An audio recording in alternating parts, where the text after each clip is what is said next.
আমরা একটি জরুরি সংবাদ সম্মেলনের জন্য এখানে আজকে জাকসু ভোট আপনারা জানেন আমরা জাতীয়তাবাদী ছাত্র দল জাকসু প্যানেল ঘোষণার পর থেকে একটি সুষ্ঠু ও নিরপেক্ষ নির্বাচনের প্রত্যাশা নিয়ে প্রচারণা চালিয়ে আসছি। সাধারণ শিক্ষার্থীদের বিপুল সাড়া পেয়ে আমরা যখন জাকসুতে পূর্ণ প্যানেলে বিজয়ের আশা করছি, ঠিক ভোট গ্রহণের আগে রাতে বিভিন্ন সামাজিক যোগাযোগ মাধ্যমে দেখতে পাই যে জামাতি ইসলামের কোন এক অখ্যাত কোম্পানি থেকে প্রক্রিয়া যথাযথ অনুসরণ না করে নির্বাচন কমিশন জাকসু নির্বাচনের ব্যালট পেপার ও ভোট গ্রহণের ওএমআর মেশিন সরবরাহ করেন। ছাত্র শিবিরের প্যানেলকে বিজয়ী করার লক্ষ্যে ভোট গণনার কারচুপি করার বিষয়টি জানাজানি হলে শিক্ষক শিক্ষার্থীদের চাপের মুখে নির্বাচন কমিশন তাৎক্ষণিকভাবে ওএমআর মেশিনে ভোট গণনার সিদ্ধান্ত পরিবর্তন করে ম্যানুয়ালি পদ্ধতিতে ভোট গ্রহণের সিদ্ধান্ত নিয়ে প্রজ্ঞাপন জারি করেন।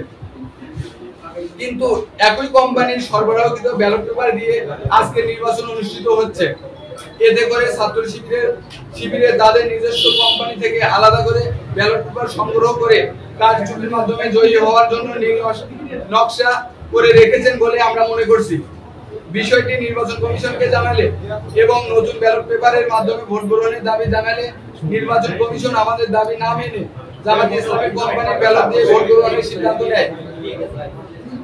এই কোম্পানি এই রকম পক্ষপাতমূলক আচরণের জন্য আমরা নির্বাচন কমিশনের প্রতি তীব্র ক্ষোভ ও নিন্দা প্রকাশ করছি।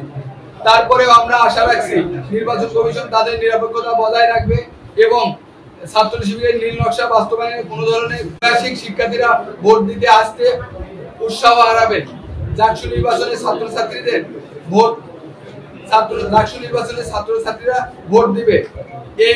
এখানে গেটের বাইরে জামাতি ইসলামের লোকজন কি কাজ করে আমরা বুঝতে পারছি না। ধন্যবাদ সবাই।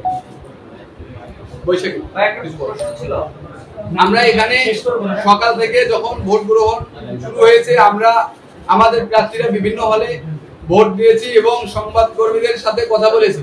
আমরা এখানে একটি জরুরি উদ্বুদ্ধ পরিস্থিতির জন্য সংবাদ সম্মেলন করেছি। আমরা আমাদের কথা পেশ করেছি। আমরা আশা করছি আমরা হল ভিজিটে যাব এবং আপনাদের সাথে আমরা পুনরায় কথা বলবো। সেই হলে যাওয়ার ফলে যেহেতু মেয়েদের হল, এখানে ছেলে মানুষ বা পুরুষ মানুষ ঢুকলে ঘন্টার ব্যবস্থা আছে, সিগন্যালের ব্যবস্থা আছে। তারপরেও আমরা দেখেছি যে ওখানে যারা দায়িত্বশীল শিক্ষক শিক্ষিকা বা কর্মচারীরা আছে ওনারা উদাসীন ভূমিকা পালন করছেন, ভোট কেন্দ্র একদম ফাঁকা রেখেছেন, যার জন্য ওখানকার যারা জাল ভোট দিচ্ছেন তাদের একটি অংশ মব ক্রিয়েটের করার চেষ্টা করছেন। আমরা যাওয়ার আগে কথা বলো কেন্দ্রীয় ছাত্র দলের লোকজন বিশ্ববিদ্যালয়ে দেখা যাচ্ছে বলে অভিযোগ আছে।